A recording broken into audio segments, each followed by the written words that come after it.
So far we have looked at the materials that change the history. So we looked at wood, ceramics, fiber and cloth and so on. So now let us look at the concept of what do we mean by material science and what do we mean by materials engineering, or in other words, let us see what is how these two fields of study have been classified. So the material science per se actually deals with the structure property correlations. So basically what is the structure and what is the property that is obtained in the material through that structure. So material science deals with the structure property correlations, while materials engineering deals with designing or engineering of the structure of a material for specific application. So basically it relies on structure property correlations and it takes from there and then tries to design structures or components for a material of a material for a specific application in mind. So what do we mean by structure? Structure is nothing but the arrangement of internal components, and it is actually scale dependent. So what do we mean by arrangement of internal components? What are the components that we are looking at? So depending on the scale at which we are looking at, or depending on the resolution at which we are looking at, the structure can be a subatomic structure wherein we are actually looking at how the electrons, protons and neutrons within an atom are arranged, or an atom at a higher resolution, higher length scale, what is the structure at a atomic scale. So that means how the atoms are arranged in a given material. And later at much higher length scale you can have a microscopic structure wherein how the agglomeration of these atoms as a grain or and so on are arranged, and then finally the macroscopic structure, meaning how the at the component level how the structure is how the system is looking like. So the structure, whenever we are talking about structure, it is actually a scale dependent phenomena. That means we should know at which resolution we are looking at, right. So in order to get the information necessary for us, we need to choose the right resolution at which we need to look at in order to understand the structure at that position. And when we say property, because the material science, as we have said, it is it actually deals with structure property correlation. So we have defined what is structure, but then what do we mean by property? So property by definition is the characteristic response of any system under the action of some external stimulus. So if you give an external stimulus to a system, then the response, the characteristic response offered by the system is called the property of the system. So what are the different kinds of external stimulus that one can apply? There are, we have primarily categorized them into 6 categories, like mechanical, electrical, thermal, magnetic, optical and deteriorative properties, right. So mechanical means if you apply an external load, electrical means in an electric field applied to a material and how the electrical response of the material looks like. When you are applying a mechanical load, how the deformation behavior, that is the characteristic property, right. So for instance, elastic modulus is a property of the system that depends on the interatomic bonding in the material, right.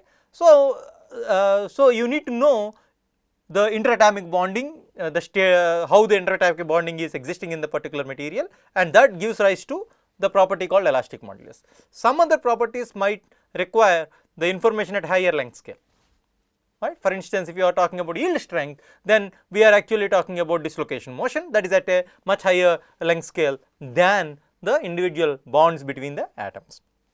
And similarly thermal, magnetic and deteriorative. When we say deteriorative property, we are actually talking about say for instance corrosion. So corrosion is a chemical phenomena, so that depends on the environment and depending upon the material that we are looking at. Some of the materials in a particular environment might actually corrode faster compared to other materials, right. So that is also an important property of a material. And then in addition to the structure and property, which we have already introduced as the main objective of material science, there are 2 other important aspects to the study of material science and engineering, that is processing and performance. And these 2 aspects will actually connect this structure and property to give a broader understanding of this material science and engineering.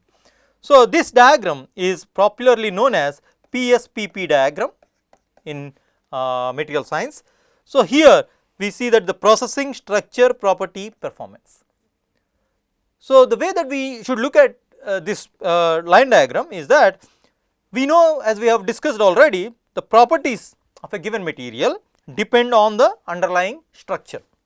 So, the different properties might depend on structure at different length scales, but there is a clear correlation between the structure and the properties. And once you have a property and using a material of certain property, you can define what is going to be the performance of a component made of that particular material, right. So, the performance of a component that we are designing or using out of using of a material, of a particular material, depends on its properties, right. So, for instance, if you are talking about designing a shaft and you want to ensure that the shaft does not yield during operation, that means that does not plastically deform.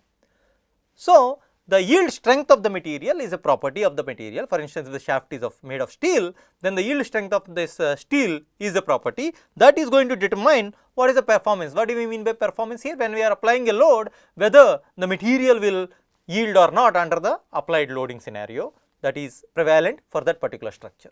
So, the properties closely govern how the material, how the component that you are going to design out of this material is going to perform. Alright, so where does processing come into picture? So, we said the structure is what is going to give rise to properties, but how one would obtain structure, a given structure. So, the processing route that one takes in order to develop a particular material determines the structure that is going to be induced in the material, right, particularly at the atomic and higher length scales.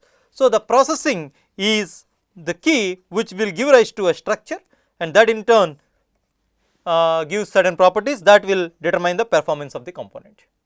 All right.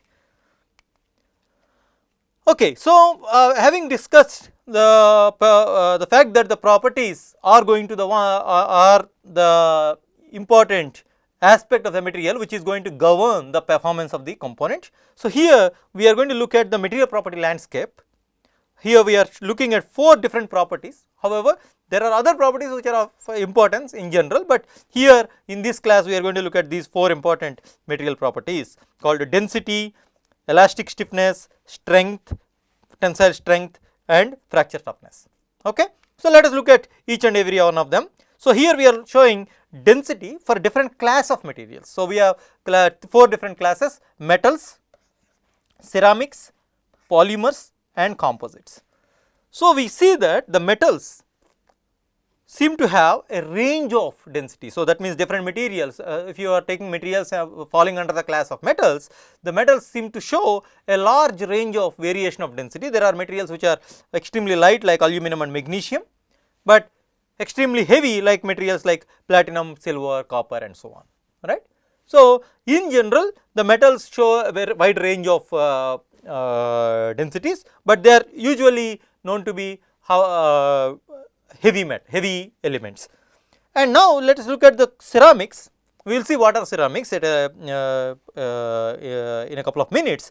So, ceramics actually show the densities which is within the range of these metals, but they are usually their highest density is usually lower than the highest density of metals. So, they are relatively less dense compared to metals, and polymers are much less, are known to be light, and composites again can show a large variation again, but the composites will, as we have seen, as you can see here, also show a large range of densities, but still you can have these densities of these composites to be much less than the metals themselves.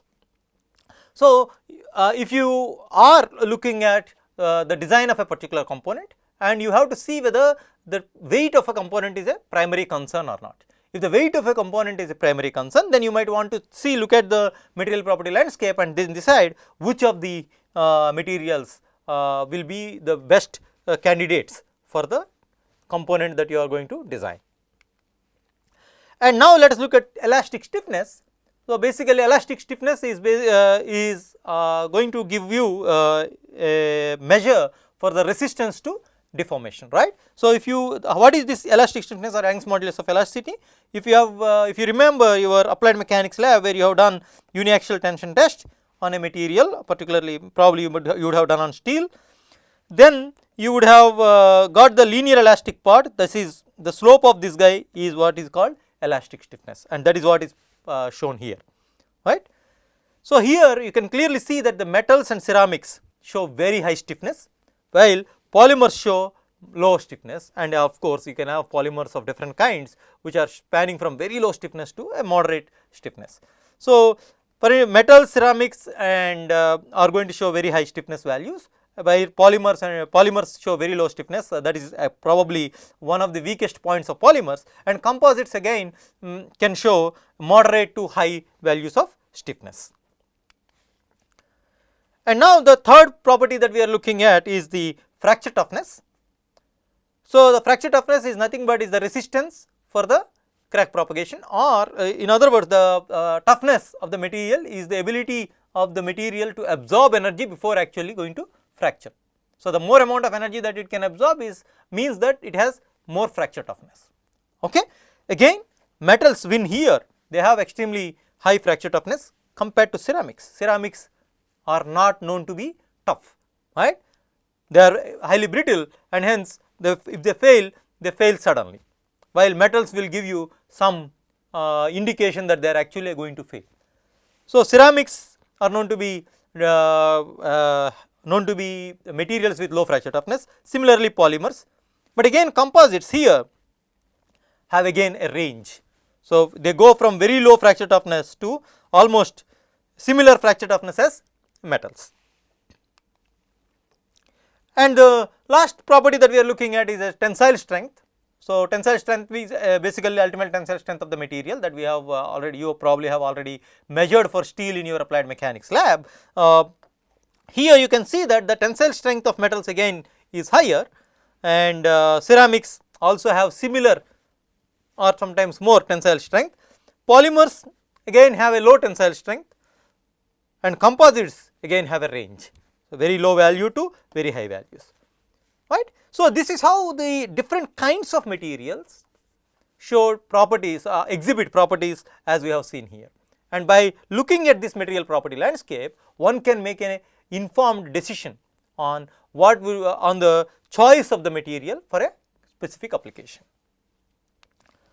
All right. So, let us look at, so you have seen that in the previous graph, the metals, and of course, in this course we will be focusing only on the study of metals in particular. And so, here we can see that metals seems to have all these properties at the higher range, including the density. That is probably one of the downsides of metals, because they are heavier, but otherwise they show very good strength, very good stiffness and very good fracture toughness. All right. So, if you look at periodic table, right, and then let us see how can we classify the elements in terms of metals and non-metals. You can see that a large fraction of elements in our periodic table are metals, and that is also another reason why it is important. So, that is also another reason why we would actually come across several materials, several components made of these metals, and the property of them, studying the properties of these metals is one of the interesting endeavors that gives us a lot of understanding about the mechanical behavior of materials. So, this is the broad classification that we have already seen: metals, ceramics, polymers and composites. So, depending upon the type of bonding, type of microstructure and the relative advantages and relative concerns of these four classifications: metals, polymers, ceramics and composites. So, we know most metals are known to be crystalline, most of them, or metals and alloys are known to be crystalline, most of them, and some of them may be amorphous also, and they are usually very strong, stiff, ductile and conductive, but the major concern with them is the fatigue failure of these materials.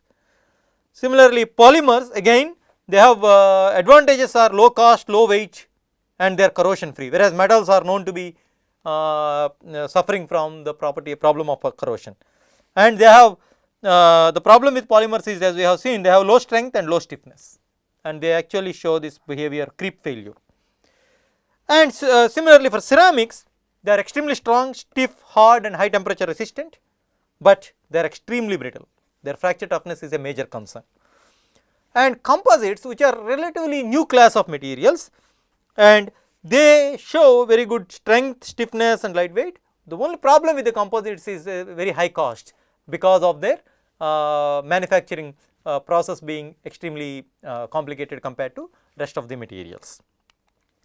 Alright, so metals by definition they are one you have metals or alloys or one or more metallic elements, and usually they are very good conductors. And the ceramics, they are actually compounds between a metallic and non-metallic element, and they are known to be in the form of oxide, nitrates and carbides, aluminum oxide, silicon carbide, silicon dioxide and so on. And clay minerals are examples of these metals, ceramics, and they are extremely resistant to high temperature. And the polymers, as we know, the plastics and rubber materials are polymers. They are usually organic compounds because you have the elements which are organic elements like carbon are part of these polymers. And the typical examples are PVC, PS and polystyrene, polyglyceride, methacrylate. And again, composites are a recent class of materials which are basically engineered combination of one or more materials, right. Carbon fiber reinforced composites and GFRP. These are all different kinds of composite materials which give unprecedented material properties which were not possible before and which could not have been achieved before until the composites came into existence.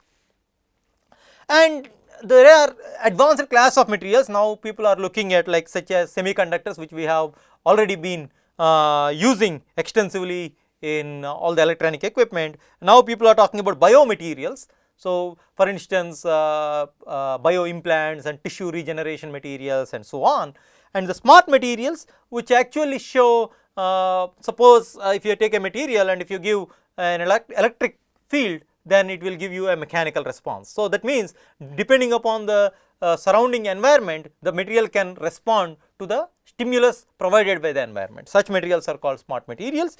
And the last another class of materials, very important class of materials called nanomaterials, which are actually a special class of materials in which the components certain components are having sizes at the nanometer scale. That gives rise to unprecedented properties for these materials, and which make them one of the most attractive class of materials for modern applications. Alright, so with this information, we will start digging deep into the world of materials and trying to understand their properties. So, here we have shown say for instance different mechanical components like gears and gear hub and so on, and if you zoom a little bit into that, you will have the microstructure. So, here you can see individual grains, here the scale here is 10 microns, and if further zoom into it, then you will see dislocations. So, you can see the dislocation structure, and further zoom into it, one can actually see the individual atoms. So, the properties that we are actually or performance of these materials is going to depend on several features at these different length scales, and those features are going to govern the properties that are going to be imported into these materials, which in turn govern the performance of these materials. Okay. So, before we close this session, one question for thought. So, humans were able to develop materials that are stronger than what nature could design, right. For instance, nature has, for instance, a metal like iron, but it never made steel. Steel is something that humans have come up with, right. So, for example, most of the alloys are the work of humans, while pure metals or elements were available already in the nature. So, if humans could do it, why didn't nature do this job of making stronger elements, stronger materials or alloys that humans could make? Think about it and try to find an answer, and we hope to find this answer for this question probably during the during this course. So, with that, thank you for your attention.